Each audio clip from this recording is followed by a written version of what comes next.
여러분 안녕하십니까? CJB AI 8시 뉴스입니다.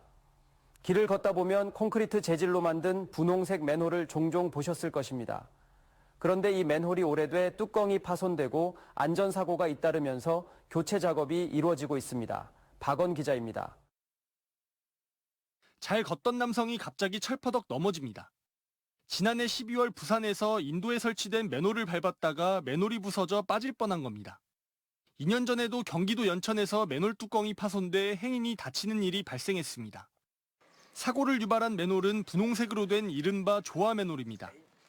2000년 초반 도시미관과 어울린다는 이유로 전국 곳곳에 설치됐는데 콘크리트 재질이다 보니 내구성이 약해 부식되기 쉽습니다. 부서질 것 같기도 하고 좀 떨어질 것 같기도 하고 좀 그래서 불안했던 것 같아요. 청주나 다른 지역 도심에서도 균열된 맨홀을 쉽게 찾아볼 수 있는 상황. 결국 자치단체마다 긴급 조치에 나섰습니다. 청주시는 올 초부터 급한 대로 콘크리트 맨홀 전수조사에 들어가 관내 4,900여 개가 있는 것으로 파악했습니다.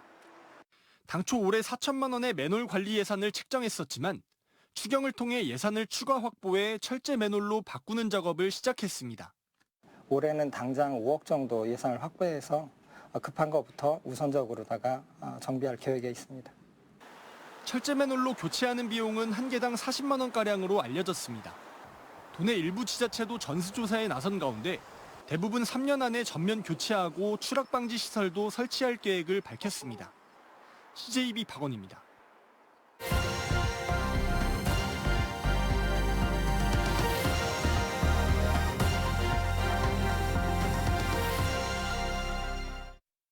요즘 미역 따기가 한창인 경북 울진에는 채취 작업을 할 인력이 턱없이 부족해 어민들이 애를 먹고 있습니다.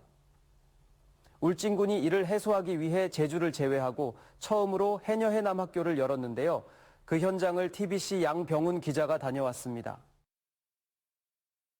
1번, 2번 순서대로 쭉 가보도록 할게요. 출발! 수경과 오리발을 찬 교육생들이 다이빙풀에서 발차기를 합니다.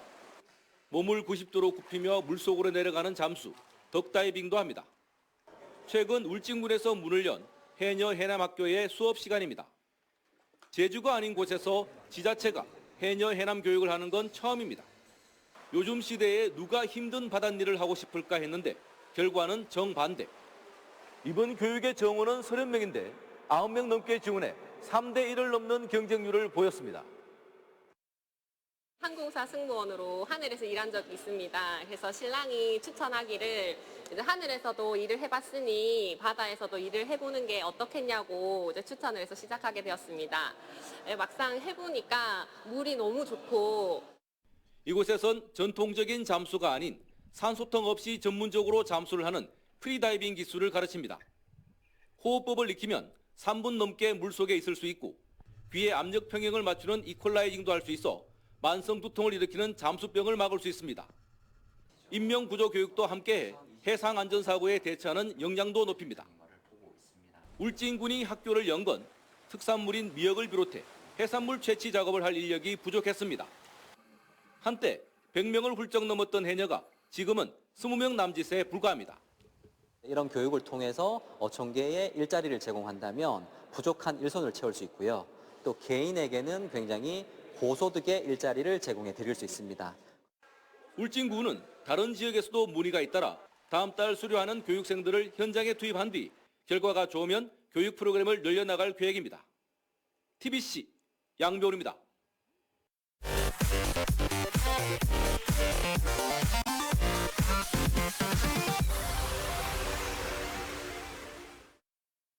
의대 정원 확대를 둘러싼 의정대치 국면 속에 충북대 의대의 증원 규모 갈등이 이번 주 분수령을 맞을 것으로 보입니다. 정부가 내년에 한해 의대 신입생을 증원 인원의 50%에서 100%까지 자율 모집을 허용한 후 충북대는 내부적으로 정원 조정 논의에 착수했습니다. 이와 관련해 충북대는 내일 오후 병원과 의대 교수회 비상대책위원회 회의와 모레는 학칙 개정을 위한 교무회의가 열릴 것으로 알려졌습니다. 정부의 자율 모집 허용으로 충북대 의대는 내년 신입생을 당초 배정 인원 200명에서 최소 125명으로 축소할 여지가 생겼습니다. 하지만 정부의 전향적 조치에도 불구하고 교수와 의대생들의 입장 변화 움직임이 가시화하지 않고 있어 최종 모집 인원을 놓고 극심한 진통이 예상됩니다. 충청북도는 중소화장품업체의 수출 경쟁력을 끌어올리기 위해 화장품 수출 전략화 통합 지원 사업을 추진한다고 밝혔습니다. 올해 시범으로 추진하는 이번 사업은 세명대 화장품 임상연구지원센터와 한국화학융합시험연구원, 충북테크노파크 등 3개 기관에서 해외 수출에 중요한 화장품 안전성 임상 지원과 해외 인증, 그리고 디자인 마케팅을 통합 지원하는 사업입니다.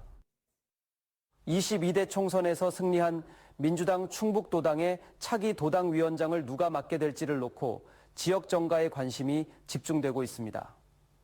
민주당 충북도당은 오는 8월쯤 이모선 재선의원의 후임을 선출할 예정인 가운데 차기 도당위원장은 청주에서 당선된 초선 의원 4명 중 1명이 맡게 될 것으로 보입니다. 특히 차기 도당위원장은 2026년 지방선거를 진두지휘하며 정치적 위상을 높일 수 있다는 점에서 2013년 이후 11년 만에 경선이 치러질 가능성이 제기되고 있습니다.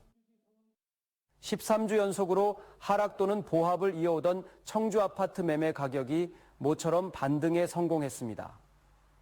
한국부동산원에 따르면 4월 셋째 주 청주 아파트 매매 가격은 전주 대비 0.03% 올라 1월 둘째 주 이후 석 달 만에 상승세로 전환했습니다. 4개구 별로는 흥덕구와 서원구는 상승했고 청원구와 상당구는 하락했습니다. 청주 아파트값 반등은 분양권 거래가 숨 고르기에 들어가고 입지가 좋은 구축 매매, 주택 수요가 일시적으로 몰린 영향으로 분석됩니다. 괴산군의 한 초등학교 학생들이 집단으로 수인성 감염병 의심 증상을 보여 보건당국이 역학조사를 벌이고 있습니다. 충북교육청과 괴산군 보건소에 따르면 괴산의 한 초등학교에서 지난 7일 복통과 구토 증세를 보이는 학생이 처음 나온 후 열흘간 학생 15명이 식중독 의심 증상을 보인다는 신고가 접수됐습니다.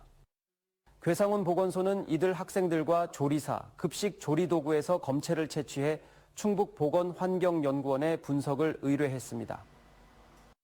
청주시학교 운영위원회 위원장협의회는 정기총회를 열고 복명고등학교 장동석 위원장을 협의회장으로 선출했습니다. 장동석 협의회장은 소통과 화합의 학교 공동체를 만들고 사회공헌 활동을 적극 실천하는 등 청주 교육 발전에 이바지하는 협의회가 되도록 노력하겠다고 밝혔습니다. 진천 농다리를 스토리 공간으로 보여주는 농다리 스토리움이 개관했습니다. 농다리 스토리움은 진천군이 지난 2020년부터 추진해온 농다리 관광 명소화 사업의 하나로 34억 원을 투입해 농다리 전시관을 확장, 재정비한 것입니다. 진청호는 고려 말 축조된 이후 천년의 신비를 간직한 농다리를 역사, 과학, 인간의 관점에서 다채로운 영상으로 소개한다고 밝혔습니다. 청주지법 형사 11부는 마약류 관리에 관한 법률 위반 등의 혐의로 구속 기소된 태국 국적의 20대 A씨에게 징역 3년 6개월의 실형을 선고했습니다. 불법 체류자 신분인 A씨는 지난해 12월 19일 새벽 진천의 한 다세대 주택에서 도와달라며 112에 신고한 뒤 경찰관이 도착하자 마약에 취한 상태에서 집에 불을 지르고 흉기를 휘둘러 경찰관을 다치게 한 혐의입니다. CJB AI 8시 뉴스를 마칩니다. 고맙습니다.